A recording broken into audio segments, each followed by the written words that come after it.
le jour, la nature humaine adore s'amuser. Les jeux de société sont apparus en même temps que la sédentarisation de l'humain, alors que les familles confortablement installées dans leur maison se rassemblaient pour jouer. Ce divertissement est devenu un phénomène de société et n'est pas prêt de s'essouffler.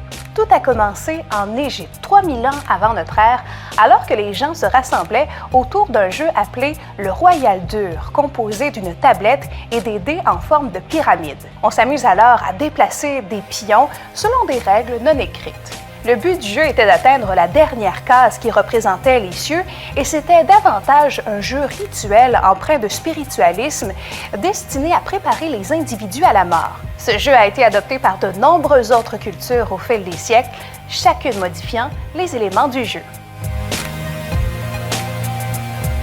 En ce qui concerne les jeux stratégiques, le plus ancien de l'histoire est le jeu Go, créé en Chine il y a plus de 3 millénaires. Il aurait été conçu par un empereur chinois qui voulait éduquer son fils à la gestion de l'empire. Le but du jeu est de conquérir des territoires en utilisant des pions sur un plateau sur lequel on trouve un quadrillage. C'est l'un des rares jeux à avoir survécu puisqu'il est toujours populaire, surtout dans les pays asiatiques.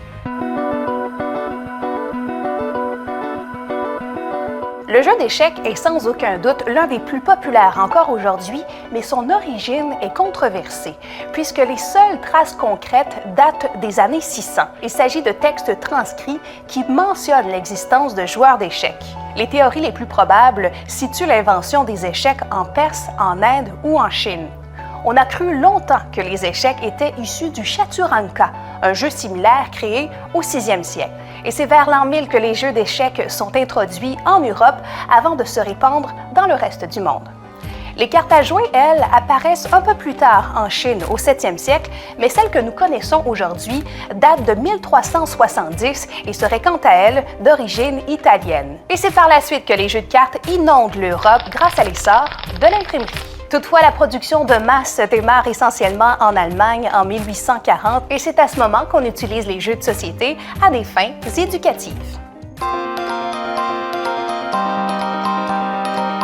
Aujourd'hui, plus de 1000 nouveaux jeux sont mis sur le marché chaque année et le bon vieux Monopoly lancé en 1935 est toujours le jeu de société le plus vendu de l'histoire. Mondialement connu, le Monopoly existe en multiples versions. Plus de 200 millions d'exemplaires de ce jeu ont été vendus partout à travers le monde et on estime le nombre de joueurs à 500 millions de personnes. Outre les rassemblements familiaux, les jeux de société ont donné naissance à de nouveaux rendez-vous pour les amateurs dans plusieurs villes canadiennes. Le premier café-jeu à voir le jour en Amérique du Nord connaît beaucoup de succès à Toronto. Le Snakes and Lattes propose plus de 2500 jeux à ses fidèles joueurs. Et dans la région de la capitale nationale, on trouve un resto-pub qui propose aux adeptes 500 jeux et un grand choix de bières.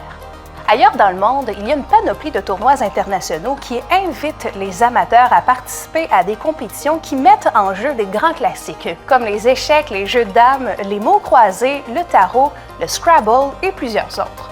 Depuis 10 ans, le secteur des jeux de société est en constante progression. Les jeux d'apprentissage sont utilisés pour aider les jeunes à apprendre tout en s'amusant, même si l'avènement des consoles électroniques bouscule le marché du divertissement.